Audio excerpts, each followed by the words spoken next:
sausaw sa asin. So, tikman na natin. Tikman na natin siya. Yes. Sausaw muna siya sa asin. Tingnan natin kung maasim ba siya or matamis. Imposible naman na maasim kasi mayroon siyang asin. So, sausaw natin. Yan. Baka magkaan na ako nito. So, tikman na natin.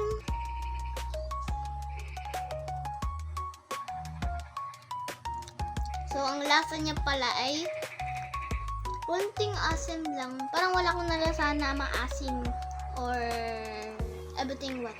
Ang nalasahan ko lang siya ay matamis. So, busin na natin siya guys.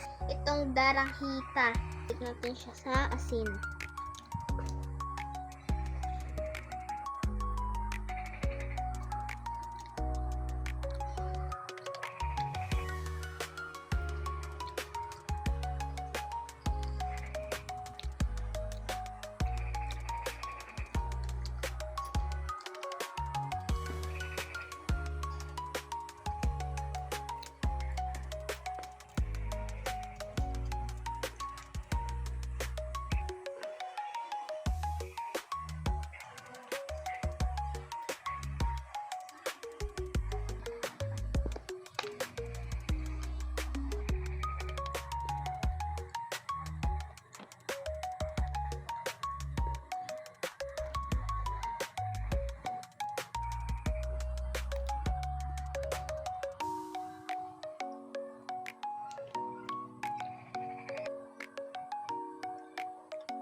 Guys, yan, ubos ko na yung daranghita. May natirang balat.